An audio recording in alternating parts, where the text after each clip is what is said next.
Hey, what's going on, Salt Lake City dog owners? This is the next video in the series that we are doing specifically for dog owners in Salt Lake City on how to solve some of the biggest dog training issues that you're dealing with. Now, this video series, in fact, if you don't have it yet, if you're watching this video on YouTube, go down below this video in the comments section. There's a link where you can sign up for this free 10-day course that's going to teach you all about leash pulling and aggression and jumping and digging and chewing and all sorts of stuff that you might be dealing with. Actually, we've taken all the things that people come to us, with issues with, and we're telling you how to solve them. We're doing this to show you how we do training, such that if you're looking for a Salt Lake City dog trainer, that we can show you exactly how we do things, be very transparent. Or if you're not even looking for a dog trainer, we're going to teach you exactly what you need to do to get to the next level with your dog. Today we're going to be talking about how to properly use an e-collar. Some people call it a shock collar, but it's not a shock collar. The technology has changed so much. It's so different these days. So we're going to teach you how to use it to gain focus and to teach a recall. Now, this is so important because so many issues that people are dealing with revolve around focus. So people that are dealing with aggression, barking, lunging, reactivity, not coming when called, pulling on the leash. For folks that are dealing with those types of things, this is going to be one of the most important videos that you could watch. So make sure to watch all the way to the end, and I'm giving away some great stuff in this one. All right, guys, in a second here, I'm going to show you how to use an e-collar to teach the dog to come when called in a very humane way. But before I do that, I want to explain why you want to do this. Now, a lot of people would hear that and be like, well, I know why I want my dog to come when called, because he doesn't come when called. But even dogs that kind of come when called or are good at coming when called, this is a great exercise to teach them, because teaching a dog to focus, to pay attention, is something that most dogs lack, at least on some levels. Maybe they're okay at focus, but then a distraction comes and the focus is gone, or maybe they have no focus, or somewhere in between. Focus is at the core of almost all problems that we work with. Excuse me. It's at the focus of a lot of the aggression that we work with. The dog gets so focused on something that makes him nervous that he starts getting aggressive.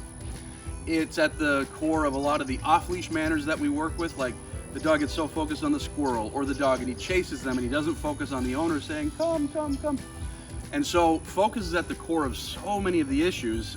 Focus is at the core of dogs who pull on the leash. It's at the core of dogs who are really bad when the doorbell rings and all they're doing is focused on the door. So teaching your dog to focus on you in spite of heavy distraction is something that's huge, and it's going to help you with just about anything from aggression to running off to all sorts of issues and stuff like that. At its core, there's always three things you need to look at if you want to solve any problem, or solve a problem, but also understand why a problem is happening. So anything that your dog's doing wrong, there's only three reasons. You've got a focus problem, a communication problem, or a relationship problem. So going backwards, a relationship problem is where the dog says, I know what you want me to do, but I'm not gonna listen to you.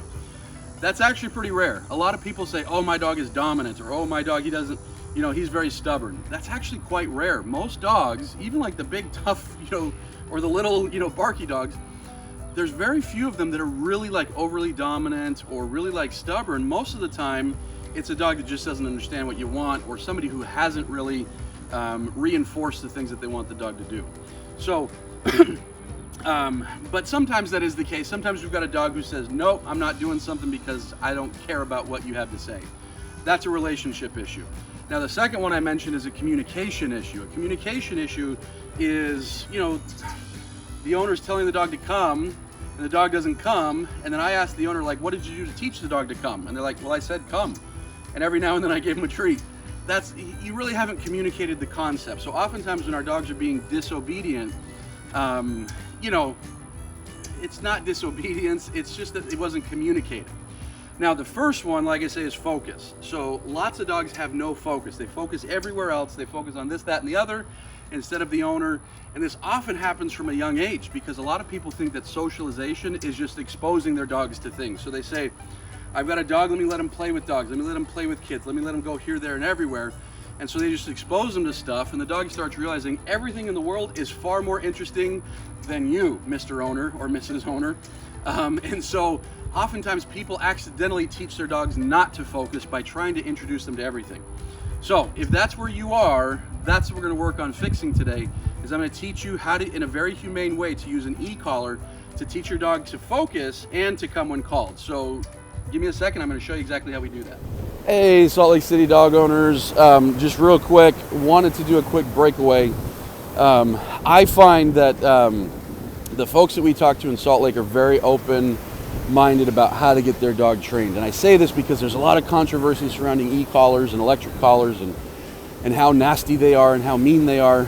And I always joke with people, maybe I shouldn't joke, but anyways, you know, I always kind of laugh with people, you know, when they're like, oh, I was reading online how awful those collars are. And I'll be like, yeah, probably all those stories are true. Because the reality is e-collars are one of the fastest, most humane ways to get your dog trained. Humane, seriously, the most humane way. But if you do it wrong, it's not humane. You can mess up a dog. So make sure that if you're doing this, or if you're looking to do this, that you're doing it right. So I just wanted to highlight that this is not, that this tool, again, is just a tool. And the tool is neither bad nor good. It's what we do with that tool. So use this tool right. All right, guys, so we're going to work on teaching him how to come using the e-collar. Now, the way I like to explain this to people, this e-collar, it's a language. And right now it has no meaning. So this dog is brand new to training, so this has no meaning. It's just this little tickle. That's the cool thing about e-collars of today, is the technology with them. Now, if you get one of the cheaper ones on Amazon, 40, 80 bucks, 100 bucks, the technology is so different, you would never want to use those for training your dog. But these usually retail around 200. And the technology is such that we can use these tiny little levels, and we can use it as a teaching tool and a communication tool rather than this big old punishment tool.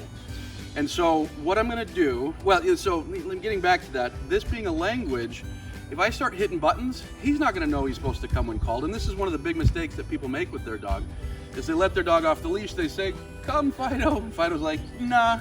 And so they hit the button, and Fido's like, what is that? And he's still not coming. And so the owner's like upping the level, and he's still not coming, and maybe he's even running the opposite direction. So I meet a lot of people, and they're like, oh, that collar, we tried it. It didn't work with our dog. The collar works fine. It's just that they were using it wrong. This is a language. If I start hitting buttons and I don't teach the dog what I want, he's gonna have no clue. So in a nutshell, here's what we're gonna do, and then I'm gonna show you. So I'm gonna tell him to come. I always give one free command. So free means no treat, no correction, no anything. I'm just gonna say, you know, here, here's the word that I use. If he comes, great. If he doesn't come, on the second one, I'm gonna hold it down. So it's just this weird little tickle that he's gonna be like, what's that? And as I do, I'm going to pull on the leash and go backwards. And as he starts to come, I'll release the button. Praise, good boy, he gets to me, I'll give him some treats. And I'm going to do it again. I'm going to tell him come. If he doesn't come, I hold it down, pull, go backwards, he comes, I release. Hold it down, pull, go backwards, he comes, I release. Over and over and over. And with enough repetition, he starts to realize, oh, that's weird. Every time I come, that little tickle shuts off. Which right now isn't too meaningful because I've got the leash on, I'm kind of making him come. But with a little bit of practice, we get to the point to where now he's like, we take him off the leash, you know, a couple weeks from now, and he's like, I don't have to come anymore, the leash isn't on. And at that point, I can use a little bit of stimulation, still a very light level, and he's like, oh, okay, I've shut this off 100 times, I know what to do now. And so essentially, that's how we can get a dog to come when called with a very low level. It's very humane. It's nothing more than, you know, just simply pulling on a leash. So I'm gonna let him get away from me here. Here. He's kind of coming anyway, so I am going to give him a treat for that. Good boy. Good boy. I'm going to let him get nice and distracted. So if he comes on the first one, there is no need for a correction. Let me get you untangled here, buddy. Let me get you untangled. Oh, yeah. Okay. Get distracted. Get distracted. Working with a long line is a bit of an art form.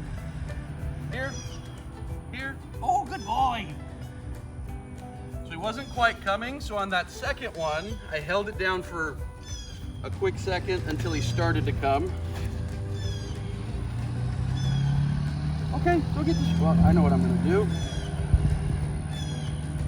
Here. Oh, good boy. So he's starting to realize that here means that there's a treat there. I'm gonna make it hard for him. I'm gonna throw some treats on the ground and call him away from that.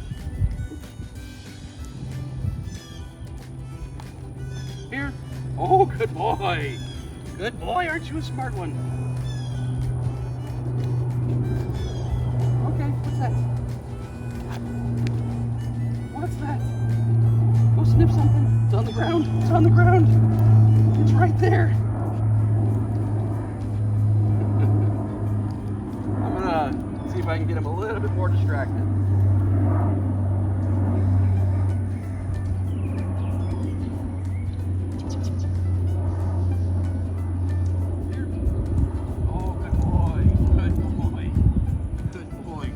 So this is one of the big challenges with doing this. Usually, especially if you're using food, the dog realizes pretty quick, like, oh, it's worth it to come.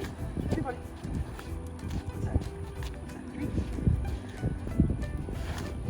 There's food on the ground. Right there.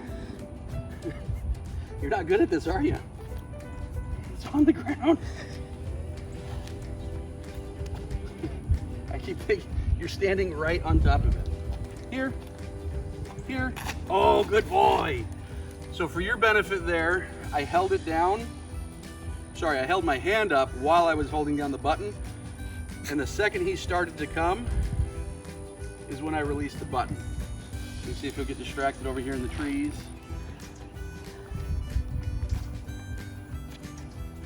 Here, here. Oh, good boy. Good boy. There we go. So I'm on a really low level with him, and you can tell it's not a painful level at all. Here. Good boy. Good boy. And I didn't have a treat that time, so he just gets some praise. This is not about pain at all. This is actually a very humane way to train, because you can tell he feels just a weird little thing. He comes, he gets a treat, and he's like, you know what? That was a pretty good deal. With enough repetition, we'll be able to take him off leash. This is actually, he's learned it pretty quick. Like this is his first session with this. We just came in for training, but you're already getting it down pretty quick, buddy.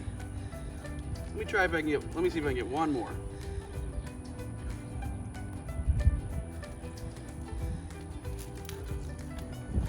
Here.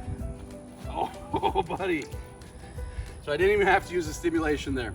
Well, hopefully that makes sense what you need to do. So what you need to do in a situation like this is, for us to really move forward on his training, we're gonna have to go find dogs behind fences. We're gonna have to find kids playing. We're gonna have to find like bigger distractions. We give him the free command. If he comes, great. If not, we hold it down, pull, go backwards. He comes, we release. Enough repetition, and soon you're gonna have a dog that can have a really nice off-leash recall. So, time to get it done with your dog. All right, Salt Lake City dog owners, if you're like almost all of our clients, and in fact, almost all dog owners in Salt Lake City, you need some more focus in your life. Not only that, you need to really improve your recall. So hopefully you've seen in this video how we can do that in a totally humane way, using an e-collar or an electric collar, using it properly. Now it's time to implement. Now, if you haven't already, and you're watching this on YouTube, go down to the description section, click on the link in there, and you'll get the access to the entire 10-day free video training where you can see what we're all about here at Ty the Dog Guy, see if we're worth your time to maybe consider using as a dog trainer, or if not, just to even get the entire 10-day training series so that you can get a lot of great training done on your dog for free. Go down to the description section below this video and check it out.